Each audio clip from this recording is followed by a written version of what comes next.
Luke Cage versus Bane. Parehong halimaw na mula sa bilangguan, parehong tangke. Ang isa para durugin si Batman, ang isa para harapin ang bala at manatiling matatag. Nanalo si Bane dahil sa pagbali ng katawan at kontrol sa laban, habang si Luke Cage ay nanalo dahil hindi siya nasasaktan. Kaya hindi ito tungkol sa estratehiya o takot o mind games, kundi sa isang simpleng tanong. Ano ang mangyayari kapag sinubukan ng taong bumabali ng gulugod ng iba na gawin iyon sa isang taong hindi nababali? Kaya sino ang mananalo? Himayin natin ito. Lumaki si Bane sa isang malupit na bilangguan sa Santa Prisca at napilitang pagdusahan ang sentensya ng kanyang ama. Araw-araw ay pakikibaka para mabuhay, pinatibay siya nito at napilitan siyang hasain ang kanyang isipan at katawan. Isang araw, nakatakas siya sa bilangguan para gumawa ng pangalan para sa sarili niya. Si Bane ay kilala sa pagharap kay Batman at sa pagtatangkang sakupin ng Gotham City na may layuning sirain si Batman kapwa sa pisikal at mental na paraan. Si Bane ay napakalakas. Parang may kapangyarihang superhuman, kahit siya lang mag-isa, sapat na ang lakas niya para pumatay ng matatandang lalaki gamit lang ang isang suntok o madaling pabagsakin ng mga miyembro ng Bat Family. Parang wala lang sa kanya. Kapag ginamit niya ang Venom para lumakas, mas tumitindi pa ang lakas niya. Sa katunayan, ayon sa Detective Comics, ang pinakamataas na lakas na naitala kay Bane ay kaya niyang buhatin hanggang 15 tonelada. At kahit na yun na ang pinakamatinding hangganan ng lakas niya, kayang-kaya pa rin ni Bane na basta-basta na lang ihagis ang mga bagay na may bigat ng ilang tonelada na parang wala lang. At hindi lang iyon, palagian ding kayang talunin ni Bane sa isang suntok ang ilan sa pinakamalalakas na kalaban ni Batman. Talagang ganoon siya kalakas. Naipatumba niya si Killer Croc sa isang suntok at palagian niya itong natatalo. Isang suntok lang, napabagsak niya si Man-Bat at Clayface. At hindi lang pinalalakas ng Venom ang lakas ni Bane, pinapatibay din nito ng husto ang kanyang katawan. Hindi siya basta-basta naaapektuhan ng karamihan sa mga atake, ayos pa rin siya kahit na sumabog, nakuryente o nakipaglaban sa apoy. Kasama pa rito ang mga suntok, sipa at iba pang atake mula kay Batman at Bat Family. Isang beses, nagkaroon pa nga ng kapangyarihan ni Superman si Batman sa pamamagitan ng mahika. Pero kinaya pa rin ni Bane ang mga suntok at atake mula kay Batman. Pero hindi lang basta malaking, malakas, at walang isip na halimaw si Bane, kahit pa may ilang media na nagpapakita ng ganon. Hindi, napakatalino talaga ni Bane. Isa siya sa pinakamatalinong kontrabida na kinakalaban ni Batman.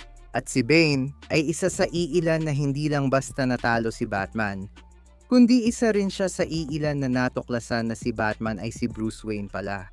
Si Bane ay isang bihasa at kahanga-hangang mandirigma. Kaya niyang talunin si Killer Croc sa karamihan ng kanilang mga laban. Natalo niya sina Batman, Nightwing at Red Hood ng ilang beses. Totoo, ilang beses na niyang natalo si Batman. At si Bane ay nagwala na sa Rogues Gallery ni Batman noon at tinalo halos lahat ng mga ito, kabilang na si Solomon Grundy. Si Bane ay napakalakas, napakatibay. Isa siyang puwersa ng kalikasan sa gitna ng labanan. Si Luke Cage ay hindi nagsimula bilang isang simbolo.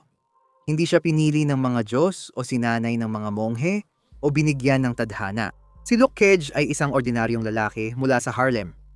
Isang lalaking napagbintangan, ikinulong, ginawang test subject at iniwang parang patay. Sa halip na patayin siya, ginawa siyang kakaiba ng eksperimento. Isang lalaking hindi kailanman mababali.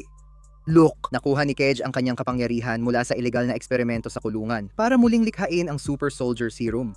Mayroong hindi naging tama o baka naman naging perpektong tama ang lahat. Lumakas ang kanyang mga kalamnan, tumibay ang buto, at halos di na masira ang balat. Mula noon, si Luke Cage ay naging isang suliranin na hindi mo kayang lutasin gamit ang lakas. Sa usapang lakas, napakalakas ni Luke. Pinatigil niya ang isang eroplano sa paglipad. Binuhat ang isang bulldozer at inihagis ito sa ibabaw ng kanyang ulo. Binuhat din niya ang isang punong-punong truck. 7 blok ng lungsod, tuloy-tuloy na pinilit buksan ang malalaking pintuang bato na talagang hindi nilalayong gumalaw. At kapag sumuntok si Luke Cage, tapos na ang lahat. Napadugo niya si Namor, Napabagsak niya si Green Goblin, pinatag si Tombstone, nakipaglaban kay Venom, at nung nakipaglaban siya kay Proxima. Hating gabi, sa lakas ng banggaan, nabiyak ang lupa sa ilalim nila na parang lindol sa salpukan ng dalawang malalakas.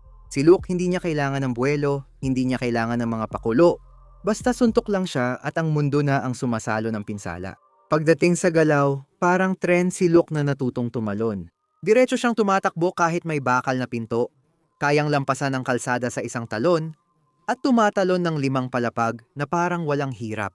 Hindi siya lumilipad, pero parang nakikipagkasundo sa kanya ang grabidad.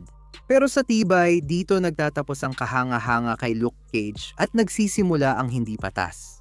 Nabali ni Daredevil ang kamay niya sa pagsuntok kay Luke, pero hindi natinag si Luke. Lahat ng pinakawalan ni Deadpool, hindi pa rin natinag si Luke. Kahit malalakas ang suntok ni Black Panther, hindi siya bumagal. Tinamaan na siya ng lakas na kayang magpalipad ng tao. 14 milya na natiling nakatayo. Mga sasakyang inihagis ng sobrang lakas na wasak, halos hindi niya naramdaman. Tinanggap niya ang maraming optic blast mula kay Cyclops, isang malakas na suntok mula kay Iron Fist na nagpalipad sa kanya sa gusali, bumangon muli, nabuhay sa matagal na bugbog ng mind-controlled na Iron Fist at nanatiling lumalaban. Isa sa pinakawalang kapantay niyang nagawa, sinuntok si Luke Cage ng Hulk hanggang tumagos sa 4 na skyscraper at nabuhay pa matapos barilin ng bazooka sa muka. Pinatamaan ng pumpkin bomb mula kay Green Goblin, walang epekto. Kahit nung binangga siya ni Ding ng sobrang lakas na bumagsak ang isang gusali at pinalipad siya sa ere ng suntok, tumayo pa rin si Luke Cage. Hindi lang lumalaban sa pinsala ang balat niya, kundi tinatanggihan pa ito. Hindi siya nasusugatan. Nababasag ang espada, tumalbog ang bala, at di tinatablan ng shotgun. Nakalakad pa siya sa apoy ni Human Torch. Hindi siya tinatablan ng kuryente, hindi umepekto ang asido, hindi rin gumagana ang pressure points, atake sa mga ugat o mga lason. Wala talagang nakakapigil sa kanya. Si Luke Cage ay hindi lang basta tumatanggap ng pinsala, binabaliwala niya ito ng buo. Si Luke Cage ay hindi pa show. Hindi rin siya komplikado. Isa siyang pader na lumalaban pabalik. Hindi mo siya matatalo sa lakas. Hindi mo rin siya matitiis sa tagal. Kapag nagpa siya si Luke Cage na tapos ka na talaga. Kaya sino ang mananalo? Sige, himayin natin ngayon. Ang laban ni Luke Cage laban kay Bane ay isa sa mga labang parang dikit sa papel. Pero sa totoo lang, hindi naman talaga. O malalaki at malalakas na mga lalaki, galing sa kulungan, may taktikal na utak, at maraming nabasag na semento. Kapag sinuri mo ang mga paraan para manalo, makikita agad ang agwat. Simulan kay Bane.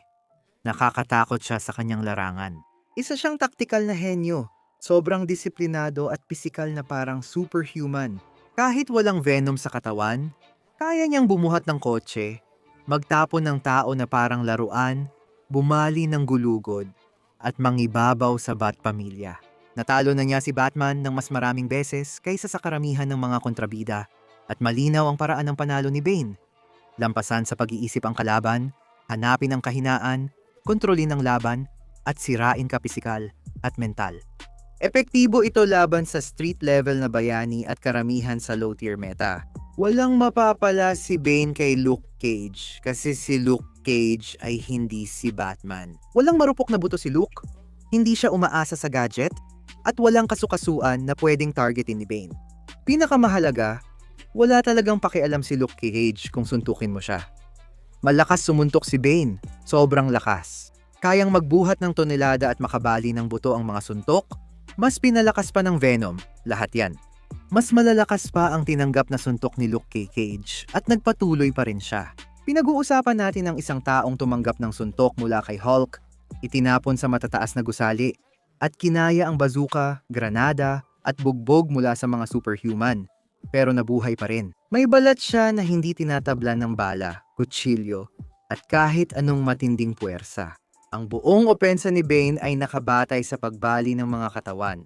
Hindi nababali ang katawan ni Luke Cage, kahit na mas malakas si Bane kumpara sa karamihan ng mga kalaban ni Luke sa kalsada. Wala ring epekto iyon. Kayang baliwalain ni Luke ang mga suntok mula sa mga taong kayang patulugin si Bane gamit lang ang pinsalang dulot ng laban. Tapos, andyan pa ang problema sa Venom. Pinapalakas ng Venom si Bane pero kahinaan din ito dahil pwede itong tanggalin, sirain, guluhin, o abusuhin laban sa kanya. Nilabanan na ni Luke ang mga mandirigmang pinalakas ng chemical noon. At di tulad ni Batman, hindi niya kailangang iwasan ang hawak ni Bane. Kung mahawakan ni Bane si Luke, hindi iyon kontrol. Mali iyon. Mas malakas si Luke sa pisikal. Nakabuhat siya ng bulldozer, nagtapo ng truck, at lumaban kina Namor at Proxima Midnight. Kung mauwi ito sa yakapan, hindi mababasag si Luke, si Bane ang matatapon. At hindi kailangan ni Luke ng diskarte. Hindi niya kailangan ng perpektong tiempo. Kailangan lang niya ng malinis na suntok. Napayuko ni Luke Cage si Namor, nabasag ang mga force field, at nagdulot ng lindol sa simpleng palitan lang ng suntok. Kung makapagpatama ng malinis si Luke, tapos na. At sa isipan, hindi rin kayang sindakin ni Bane si Luke. Lumaki si Luke sa kulungan, nakaligtas siya sa mga ilegal na eksperimento. Nagtayo si Luke ng reputasyon sa pagtayo sa harap ng mga baril at pagsabing, sige, subukan mo. Paano ba magtatapos ang laban na ito? Papasok si Bane na matalino at susubukan si Luke. Mabilis niyang napagtanto na wala sa mga ginagawa niya ang gumagana. Hindi tumatama ng maayos ang mga suntok, walang epekto ang mga grappling, hinahayaan lang siya ni Luke na umatake, tapos si Luke naman ang susugod, at sa huli, babagsak si Bane. Hindi dahil mahina siya, hindi dahil tanga siya, kundi dahil kalaban niya ang isang mas mabigat sa kanya. Nanalo si Luke Cage dahil mas malakas siya kung saan mahalaga. Mas matibay siya ng sobra. Wala siyang kahinaan na pwedeng samantalahin. At wala talagang paraan si Bane para pabagsakin siya. Halimaw si Bane, pero si Luke Cage ang panalo. Pero ano sa tingin nyo? Mag-comment lang kayo sa ibaba. Sigurado akong marami kayong opinyon at nararamdaman tungkol dito. Kung nanatili kayo hanggang dulo at natapos nyo ang video, ang galing nyo. Maraming salamat sa panonood at sa suporta nyo sa amin. At kung gusto nyong mag-subscribe, sige, mag-subscribe na kayo. Makakapanood kayo ng mas maraming ganitong video linggo-linggo. Kita-kits tayo at magkikita ulit tayo sa susunod.